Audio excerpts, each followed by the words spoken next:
শত্রু। আজকে শত্রুর বিষয়ে আবার একটা উপায় আমি আপনাদেরকে বলে দেবো কিভাবে শত্রুকে জব্দ করবেন। বহু মানুষ আমাকে জানিয়েছে, শাস্ত্রীজি শত্রুকে কোনোভাবেই আর জব্দ করতে পারছি না। শত্রুর ভয়ে অনেকে তো বাড়ি বিক্রি করে অন্য জায়গায় চলে গেছে। মানে কি ভয়ঙ্কর একটা পরিস্থিতি বিবেচনা করুন।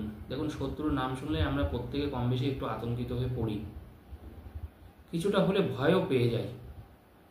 কারণ দেখুন, এই ব্যাপারটা সব থেকে ভালো বুঝতে পারে যাদের শত্রুটা আছে। যাদের দেখুন শত্রু নেই তারা অতটা বুঝতে পারবে না বা তারা অন্তটা ধরতে পারবে না।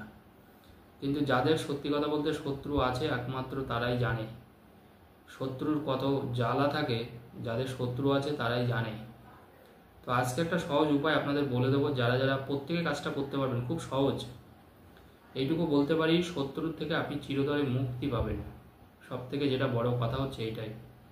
কারণ যারা যারা শত্রুর সমস্যায় রয়েছেন বা শত্রু মনে করছেন আপনার রাতের ঘুম কেড়ে নিয়েছে, মানে আপনার স্বস্তি নেই, কাজের এখানে শত্রু, বাড়িতে শত্রু, বাইরে শত্রু, বন্ধু বান্ধবের মধ্যে শত্রু, আবার গুপ্ত শত্রু। আর সব থেকে ভয়ঙ্কর যেটা জানবেন, যে আপনার যে শত্রুতা করছে যদি আপনি ধরতে না পারেন, সেই জন্য যাদের যাদের সাথে শত্রুতাটা হবে না, আমি বারবার করে একটা কথা আপনাদেরকে সবসময় যেটা বলি, একটু ঠান্ডা মাথায় না চিন্তা করবেন, একটু ধ্যান করবেন দরকার 10 মিনিট। তারপর চিন্তা করবেন যে কোন জায়গা থেকে আপনার ক্ষতিটা আসছে। দেখবেন একটু চিন্তা করলে আপনি ঠিক ধরতে পারবেন আপনার ভিতরে শত্রু না বাইরের শত্রু, কাছের শত্রু না দূরের শত্রু। কারণ শত্রুকে চিনে নেওয়া বিশেষ জরুরি, সবসময় মনে রাখবেন। দেখুন, বন্ধু চেনার আগে আগে শত্রু চিনুন, সবসময় মনে রাখবেন।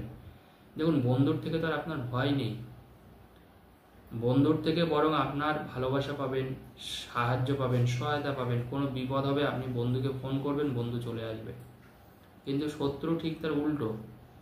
আপনার যদি একটু শুনে আপনার ভালো হয়েছে, আপনি ভালো কিছু করছেন, তবে জানবেন সে কিন্তু আপনাকে ছেড়ে কথা বলবে না। সে আপনার জীবনটাকে পুরো অতিষ্ঠ করে দেবে। আবার অনেক ক্ষেত্রে তো আমি দেখেছি অনেক শত্রু আর ব্ল্যাকমেল পর্যন্ত করে। এই খবরও কিন্তু আমার কানে এসছে। ব্ল্যাকমেল করে, ফোনের মধ্যে ভয় দেখায়, হুমকি দেয়। এটা তো আরও খারাপ। দেখুন, এখন মানুষের এমন হয়েছে জানবেন, মানুষ সামান্য স্বার্থে ঘা পড়লে না মানুষ শত্রুতা করছে। এটা সব থেকে খারাপ জিনিস। আপনি যার সাথে মিশছেন, যার সাথে ঘুরছেন, যাকে হয়তো কোনোভাবে সাহায্য করছেন, আমরা বিভিন্ন সময় বিভিন্ন মিডিয়াতে দেখি, খবরের কাগজে দেখি, যে মানুষটা তাকে সাহায্য করলো, তাকে বিয়ে দিল, তার বাড়ি তৈরি করে দিল, সে তাকেই তার সাথে শত্রুতা করছে, তার বাড়িতেই সে বিক্রি করে দিয়েছে। এটা আমরা বিভিন্ন জায়গায় দেখছি, মিডিয়াতেও দেখছি। তো দেখুন, এই যে শত্রুতাটা, আমি সবসময় একটা জিনিস মনে রাখবেন, যে মানুষ আপনাকে সাহায্য করেছে বা আপনার ক্ষতি চায় না, তার অন্তত কেউ কখনো ক্ষতি করবেন না। এটা সবসময় মনে রাখবেন। যে মানুষ আপনাকে জীবনে কোনো না কোনো সময় উপকার করেছে, তার সবসময় ভালো চান, দেখবেন ঈশ্বর আপনাকে ভালো করবে। হ্যাঁ, তবে যে মানুষটা আপনাকে ক্ষতি করছে তাকে তো আপনাকে মানে তার একটা নিরাপদ, আপনার তো একটা সেফটি প্রয়োজন হবে, যাতে করে আপনাকে তারা কেউ কোনো কিছু করতে না পারে। কারণ কিছু কিছু শত্রু আছে, মানে তারা না চুপ থাকে না। যতক্ষণ না আপনার কিছু না হচ্ছে ততক্ষণ তাদের কোনো শান্তি নেই। আপনার অমঙ্গল চিন্তা করা, আপনার খারাপ চিন্তা করা, এবং যখন শুনবে আপনার খারাপ হয়েছে, আপনার ক্ষতি হয়েছে, আপনার একটু অমঙ্গল হয়েছে, দেখবেন তারা যেন মনে হচ্ছে যেন ভগবানকে পুজো দেবে আর কি, এরকমই একটা ব্যাপার।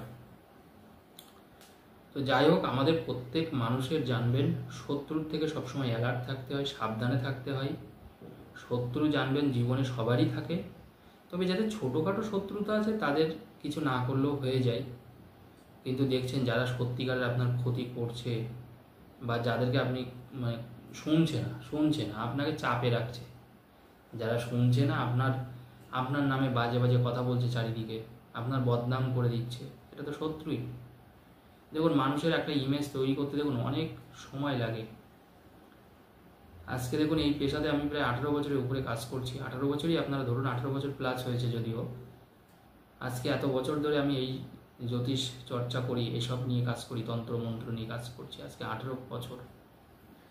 তো দেখুন, আজকে এতদিনকার অভিজ্ঞতা থেকে বলতে পারি যে শত্রুটা দেখুন সবারই থাকে, কম বেশি প্রত্যেকেরই থাকবে। জীবনে যে বড় হবে দেখুন তার শত্রু থাকবে। এবার প্রশ্নটা হচ্ছে যে সে আপনার সত্যিকারের কি ক্ষতি করছে না। অনেকে দেখবেন সামনাসামনি হিংসে করে, ও তোর তো অনেক কিছুই হয়েছে, তুই তো এখন বিরাট বড় লোক হয়ে গেছিস, ধনী হয়ে গেছিস, সেগুলো ঠিক আছে, কিন্তু যদি সত্যিকারের কেউ ক্ষতি করে, আপনার টাকা পয়সা হয়েছে, সেইটাকে ধ্বংস করার জন্য সে যদি কোনো কালা জাদু করে, কোনো তন্ত্রমন্ত্র প্রয়োগ করে, অনেকের তো আবার মান মেরে দেয়, যেটা সবচেয়ে খারাপ। এটা কখনো করবেন না আপনারা, কেউ কখনো কারোর বিষয়ে করবেন না।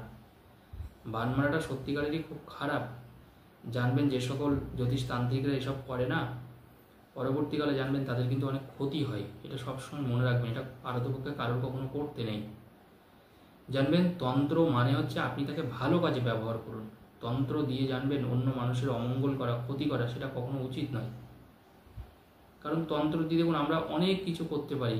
আপনার ভালোবাসার সম্পর্ক ফিরিয়ে আনতে পারেন, যদি আপনি দেখেন খারাপ দুটো সম্পর্ক আছে, আপনি কাটিয়ে দিতে পারেন। আপনার অর্থ নিয়ে আপনি তন্ত্রবিদ্যা প্রয়োগ করতে পারেন, ভালো কত কাজ আছে। এবার হ্যাঁ, যদি আপনার কেউ শত্রু আপনাকে যদি চেপে ধরে, তখন আপনি তন্ত্রবিদ্যা প্রয়োগ করুন, ব্যাস, কোনো অসুবিধা নেই। সেই শত্রু আপনারা ধারে কাছে আসবে না, শত্রুর মুখ বন্ধ হয়ে যাবে, সে আপনার সাথে আর শত্রুতা করবে না। এটা করার জন্য সবথেকে ভালো উপায় আমার কাছে কিন্তু অবশ্যই আছে। কি উপায় আছে? এই শত্রু দমন করার জন্য আমরা যদি শনিবারটা বেছে নিই আর মঙ্গলবারটা বেছে নিই, অথবা যে কোনো রাতের বেলায় কাজটা করতে পারবেন। শনিবার মঙ্গলবার সারা দিন রাত করতে পারবেন কাজটা, আমি যেটা আজকে বলবো। শনিবার মঙ্গলবার দিনেও করতে পারবেন, রাতেও করতে পারবেন, এবং এটা যে কোনো রাতের বেলায় কাজটা করতে পারবেন। অন্য কোনো দিন আর কোনো কিছু নেই, যে কোনো রাতেও আপনি কাজটা করতে পারেন। শত্রু একদম হাবুডুবু খাবে, এটুকু বলতে পারি। তাহলে রাতের বেলাতেও করা যেতে পারে, প্রতিদিন রাতের বেলায় করতে পারেন। তাছাড়া শনিবার মঙ্গলবার দিনের বেলাতেও করা যাবে, রাতের বেলাতেও করা যাবে। এবার যেদিন আপনার সুবিধা হয় সেদিনই আপনি করুন। কি করবেন শত্রু দমন করার জন্যে? শত্রু দমন করার জন্য সব থেকে ভালো হচ্ছে, আপনি দেখবেন লাল আবির পাওয়া যায় দোকানে কিনতে, দেখুন দশকর্মা দোকানেই পাওয়া যায়, মাঝখানে রং খেলাও হয়েছে। লাল আবির বলবেন রেড কালার দিন, লাল কালার একটু আবির নেবেন। লাল কালার মনে রাখবেন, বলবেন কিন্তু অবশ্যই লাল কালার আবির নিয়ে, আর আপনি 3টে কড়ি নেবেন। কড়িটাও দশকর্মা দোকানেই পাবেন। তাহলে একটু লাল কালার আবির আর 3টে কড়ি নেবেন। কড়ি নিয়ে আপনি একটা পাতা আপনার লাগবে, যে কোনো একটা ফল গাছের পাতা, যে কোনো ফল গাছ, আম গাছের পাতা হতে পারে, কাঁঠাল গাছের পাতা হতে পারে, পেয়ারা গাছের পাতা হতে পারে, লেবু গাছেরও পাতা হতে পারে, অর্থাৎ যে কোনো একটা ফল গাছের একটা পাতা। আপনি কলা গাছের পাতাতেও করতে পারেন, কোনো অসুবিধা নেই। যে কোনো এরকম একটা ফল জাতীয় কোনো একটা গাছের পাতা, যেটা দেখুন আপনার কাছে থাকবে অ্যাভেলেবেল। আম জাম কাঁঠাল তো এখন রাস্তাঘাটে ভর্তি, বিভিন্ন গাছ আছে, অনেকের বাড়িতেও আছে, ছাদেও লাগিয়ে রাখে। তো ওই পাতার উপরে যে শত্রু আপনাকে ডিস্টার্ব করছে, সেই পাতার উপরে সেই শত্রুর নামটা শুধু লিখে দেবেন। আপনার নাম কিন্তু ওখানে ভুলেও লিখবেন না, সেই শত্রুর নামটা লাল কালির কলম দিয়ে লিখে দেবেন। লেখার পরে ওই যে একটু আবির নিতে বললাম রেড কালার, ওই আবির দিয়ে ওটাকে ঘষবেন। ওই কাগজটার উপরে শত্রুর এতে একটু ঘষবেন, বজরংবলীর নাম করে, হনুমানজির নাম করে কিন্তু একটু ঘষবেন। কোনো মন্ত্র জপ করতে হবে না, শুধু বজরংবলীর নাম করে একটু ঘষুন। আর মনে মনে প্রার্থনা করুন, হনুমানজি আমার এই শত্রু যেন পুরোপুরি আমার থেকে সরে যায়, কোনো কিছু করতে না পারে। এবার একটু ওই 1 মিনিট মতন ঘষলেই হবে। তারপরে 3টে কড়ি দেবেন। কড়ি দিয়ে আপনি কাগজটাকে সহ, আর কড়িটা তো ওর মধ্যেই থাকবে, দিয়ে একটা লাল সুতো দিয়ে পেঁচাবেন। একটু লাল সুতো দিয়ে পেঁচিয়ে আপনি মাটিতে পুঁতে দেবেন। আপনার টবে দিতে পারেন, অথবা যে কোনো গাছের গোড়ায় দিতে পারেন। একটু মাটিতে পুঁতে দিতে হবে। যদি মাটিতে পুঁততে না পারেন একান্ত, তাহলে জলে ফেলে দেবেন। মাটিতে পুঁততে পারেন, জলেও ফেলতে পারেন, যেটা আপনাদের সুবিধা। এই কাজটা যদি করতে পারেন, এইটুকু কথা দিতে পারেন, যেদিন থেকে করবেন, দেখুন যার নামটা আপনি ঘষবেন ওখানে, দেখুন সেই শত্রু যদি আপনাকে তারপরেও ডিস্টার্ব করে, আমাকে ফোন করবেন। দেখুন এখানে কিন্তু ফোন নাম্বার দেওয়া আছে, অর্থাৎ আমি যেগুলো দিই সেগুলো কিন্তু অথেন্টিক এবং কার্যকরী, যাতে আপনারা উপকার পান। ধন্যবাদ।